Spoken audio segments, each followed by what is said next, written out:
Okay, for this one, we're going to use a new structure which we haven't used before called a stack. Stacks are really simple to use in pseudocode. You only have to remember 3 or even, well, if you really want to, 4 methods. Push to add an item onto the stack, pop to take one off, and is full. Oh, sorry, is empty. I think it is. Very rarely used. So I'm going to use again the Easy Pseudocode Tool by Dave Mulkey, which can be found here. Just going to clear that out. And looking back at my problem again, I have to have a stack called S, and I have an array called temp with numbers in it, and I've got to use the stack to print out the numbers in reverse order. So an array, hang on, get it right, an array which is going to be, make my life easier by putting the numbers in order so I can tell when they're not. I'll make a new stack, and now I need a loop which iterates through that array. Now it's going to be a counted loop because I know exactly how many times it's going to happen. So I'm going to loop, give it a name of a variable, let's call it C, from 0 to 9. Now I could say from 1 to 10, but I'm going to make my life easier, and I'm going to use that variable to refer to the indice or the element of the array, so I can get them one by one. So I'm going to say first of all my stack dot push, and inside brackets I'm going to put the element of the array that I'm going to push in that time around the loop. So if I say C, that means that every time it goes through the loop, the first time through the loop, it's going to be, C is going to be equal to 0, so it's going to push, whoops, what am I doing? Temp element C. So it's going to push onto the stack the element C of the array temp, which is 0, first of all, and finishes off with element number 9 the last time. So the way they're going to go in order on the stack, if you imagine the bottom of the stack is here, and then first of all it's going to push on 1, whoops, then it's going to push on 2, then it's going to push on 3, 4, 5, etc. all the way up.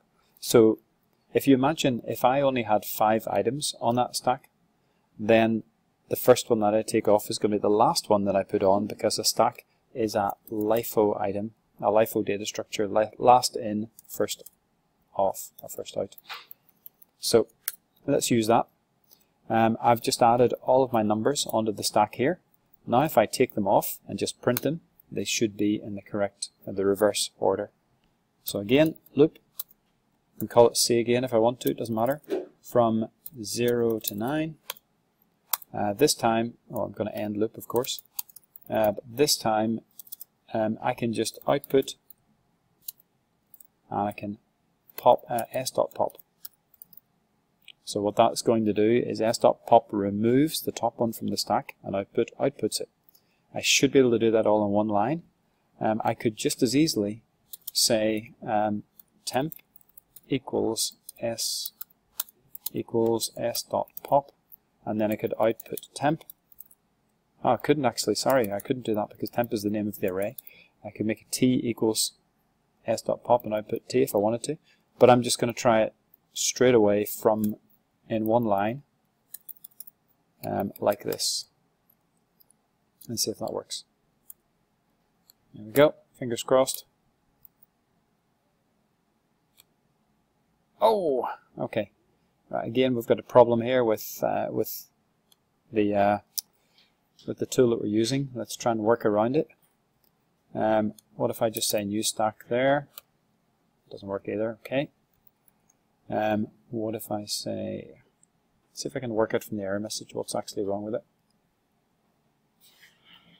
Splice. Temp seems to be creating the array properly. See, oh, I didn't put a space in there, did I? No. Okay. S.push. Do I need brackets there? Then the space.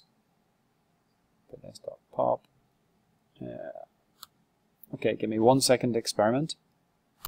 Okay, saw that straight away as soon as I paused it. I've forgotten my brackets after s.pop. So I've got my push there, so that refers to the function push. S.pop, I need to have brackets to show that it's a function. So I'll run that, and there we go.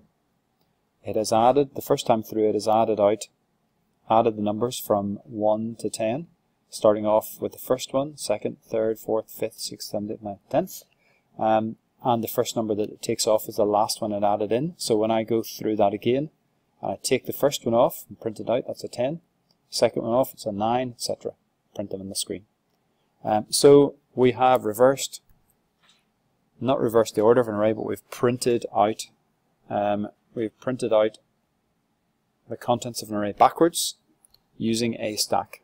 That's one of the ways of printing out the contents of an array backwards. Now, another way, I'm just going to look at it quickly, another quick way, if I didn't have to use a stack of doing this, is I could have very easily just done this. Let's try this live. I could say temp 9 minus C. I could just output temp 9 minus C. So the first time through it's going to be the 9th element, etc. Second time through it's going to give me the 8th element. Let's give that a shot, and there you go. Same thing, just doing that without using a stack. The objective of this exercise was to use a stack for the first time and to recognize that a stack is a LIFO, L-I-F-O, last in first out structure.